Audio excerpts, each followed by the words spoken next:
All right, well, let's wrap this up. Again, this is just a little crash course, just showing you there's a lot more to GitHub and how we handle changes and different ways of approaching it. But I've hit on kind of some of the main things that we can use in our teams. And so the way that it ought to work, again, just talking through best practices, the flow that we ought to see is that somebody goes in, one person on the team creates a new project, and they immediately get that up to GitHub or whatever you're using for source control, right? They immediately get it into the repositories so that all changes are tracked throughout the process, and we have that history and that ability to roll back and see changes that occur. After that initial master branch that has been changed, then typically nobody changes the master except for one person who's in charge of that. And so in my case, just like we have that branch now, the different branches. So there's one for Evil Hilton branch that I could pull down if I wanted to, but I can also just create my own branch. So I could say a new branch, and I want a branch based on that master called Prof Hilton, and I want that to be my branch for the stuff I'm working on. All right, so now I've got this branch, and anything I change won't be changed on the master, and that's exactly what we want. Again, we don't want just anybody modifying the master. And so I create my own branch, and I say over here, .write line, whatever. Proud of you, bro.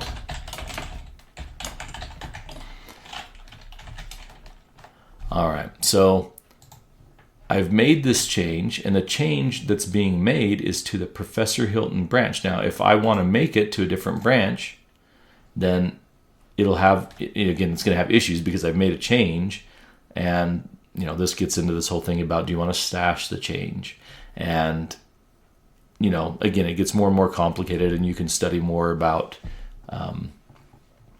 GitHub in general and how it works, but I'm not going to do that for now. The change I want to make is to my branch. All right, so added a final line of code. All right. These are great comments, very descriptive comments. Usually we'd want to say, what the section of code we just added did. And we want to be pushing on a regular basis. You don't want to work a whole day and then make a commit, right? You want to make the changes as you go along and be committing and pushing frequently after you kind of finish a thought, after you've done a section of code. That's a much better way to do it. All right, so I'm going to commit this to again, my branch that I've created. Okay, so ideally, your entire team, everybody on the team is going to have their own branch that they're working on specific things. So we add, we create a new branch, and then I'm going to commit this to the branch. That's created locally. Now again, probably not best practice for me to push these changes, right? Instead, it would be much better for me to create a pull request. And so I've got these, I can push to my branch. So what I don't want to do is push to the master. The master is the actual working product, right? And so for my branch, I can totally push. And then just built in, it says, do you want to create a pull request? It knows that best practice is to create a pull request rather than me pushing the code.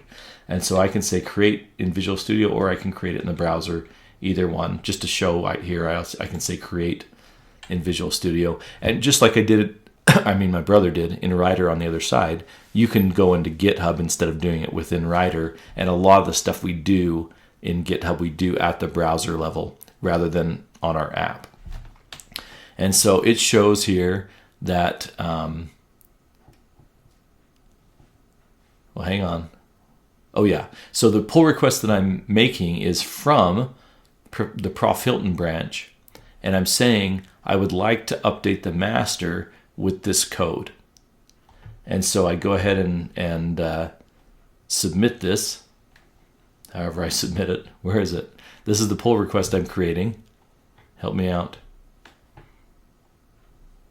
Am I blind? Oh, create right here. All right, you'd expect that'd be a little different color or something. So I can say, I can explain here what I did, and then I can say create this pull request. So it creates that pull request. Again, we go to the browser, up on the browser, Git Fun, and I can see now as the administrator of this GitHub process that there's a new pull request. I can look at what that pull request is. I can see those actual changes by clicking on the commits, looking at what files are changed, right? It shows me those changes, and if I feel good about them, then I can go back and say, yeah, I feel good about making this change, so I can merge that pull request. And then we've merged. All right, just to close the loop, let's turn it over to Evil Hilton to pull those changes up on Rider and close us out for this GitHub crash course. Thanks, bro. You're the best. So as Professor Hilton mentioned, he made changes on his own branch, not on the master. And then he committed and pushed those changes up to GitHub, but on his own branch. And then he made a pull request to the master branch saying, hey, here's some changes you probably want to merge into the project. The administrator looked at it and said, these are good changes. I'm going to implement these. So he implements those. But how do I know on my end, Evil Hilton's end, that there's been changes made? And so what I notice is here, as I'm looking at the different branches, that the master branch says some incoming commits are not fetched. There's changes that have been made that I don't have in my program. And so I need to bring those in. And so I go out to the Evil Hilton branch. This is on the remote side, on the GitHub side of the master. And I say, go pull into Evil Hilton branch I'll use a merge. I click on that. It goes and fetches those changes and brings them in.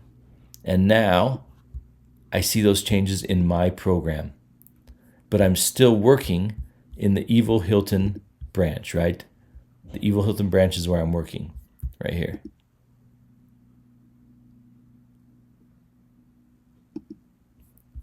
All right, but I pulled in those changes. I continue to work. Now it says that here this is for the local version. There's 4 changes that need to come down and 3 changes that need to go up. And so I'm going to run a update project, and I'm going to merge incoming changes into the current branch. And it tells me all files are up to date. 3 outgoing commits, 4 incoming commits.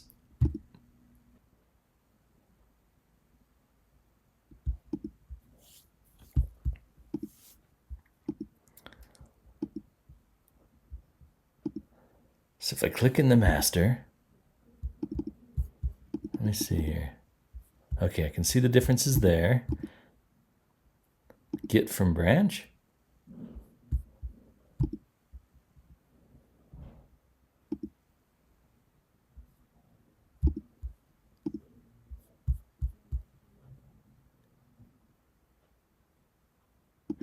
Oh.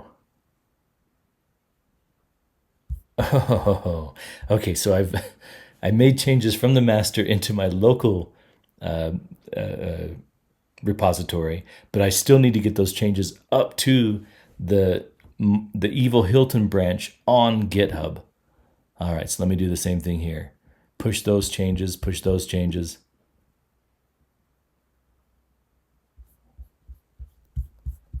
But I don't want to push the master. Let's see. Merge master into Evil Hilton branch.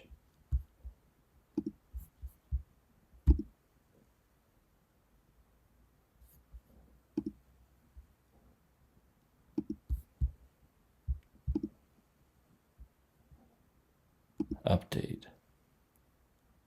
And now we're updated. Okay, very good. All right, sorry. A little bit of confusion there at the end, but we figured it out, just like we always do. We've never met a problem we can't solve. With that, I hope you enjoyed this little crash course on GitHub. Lots more to learn about it, but those are the main things. Evil Hilton out.